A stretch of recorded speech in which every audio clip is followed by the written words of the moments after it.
চিনিকল বন্ধের প্রতিবাদ এবং ৬ দফা দাবিতে রংপুরের শ্যামপুর চিনিকল এলাকায় অর্ধদিবস হরতাল পালন করেছে শ্রমিক কর্মচারী এবং আখ চাষিরা।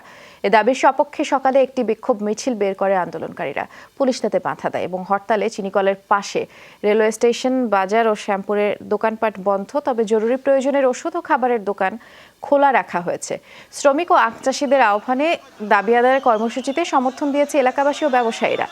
মিল বন্ধের সিদ্ধান্ত প্রত্যাহার না হলে সড়ক ও রেলপথ অবরোধ সহ কঠোর কর্মসূচির হুঁশিয়ারিও দিয়েছেন আন্দোলনকারীরা।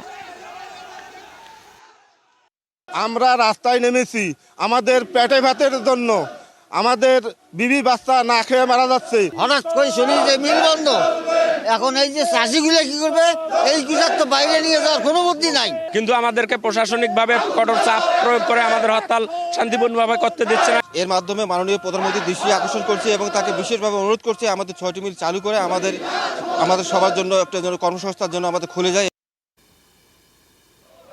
এদিকে পঞ্চগড় চিনিকলের শ্রমিক কর্মচারী ও আখ চাষিরা বিক্ষোভ করছে। সকালে মিল গেটের সামনে থেকে তারা মিছিল বের করে। মিছিলটি শহর ঘুরে আবার চিনিকলে গিয়ে শেষ হয়। আন্দোলনকারীরা তখন কারখানা খুলে দেওয়ার পাশাপাশি আখ মারাই চালুর দাবিও জানান। অন্যথায় অবরোধ, হরতালের মতো কর্মসূচি দেওয়ার হুঁশিয়ারি দেন।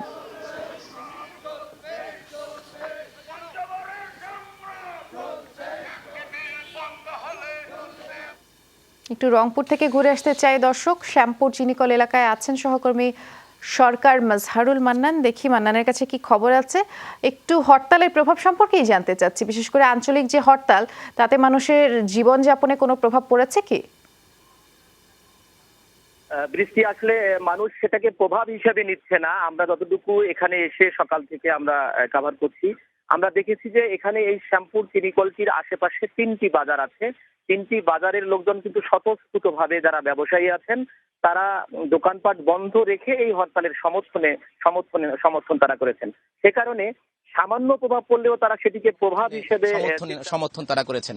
সে কারণে সামান্য প্রভাব পড়লেও তারা সেটিকে প্রভাব হিসেবে চিন্তা করছেন না। তারা যেটা বলছেন যে এই হরতালের মাধ্যমেও যদি এই চিনি কলটি আবারও চালু হয়, তাহলে এই এলাকায় এই চিনি কলকে ঘিরে যে জনপদ গড়ে উঠেছে, এখানে যে একটা অর্থনৈতিক যে একটা সমৃদ্ধি ছিল, সেটা তো ফিরে আসবে। এই কারণে তারা এটাকে প্রভাব বলছে না। আর যারা এই হরতাল পালনকারী তারা বলছেন যে যদি কোনো কারণে এই চিনিকলটি মারাই বন্ধ করা হয়, তাহলে এখানকার 800 শ্রমিক আছেন, 12,000 চাষি আছেন এবং এই চিনিকলটির সাথে প্রত্যক্ষ এবং পরোক্ষভাবে অন্তত 2 লাখ মানুষ আছেন, যে যারা তাদের জীবন এবং জীবিকা নিয়ে চরম হুমকি। এখন পর্যন্ত বেশ কিছু আন্দোলনকারী আছেন এবং এরই পাশে একটি যে ছোট্ট বাজার আছে, সে বাজারে আমরা দেখেছি প্রশাসনের লোকজনও আছেন। বৃষ্টি, ধন্যবাদ মাজহারুল মান্নান, আপনি ওখানকার সবশেষ চিত্র জানাচ্ছিলেন।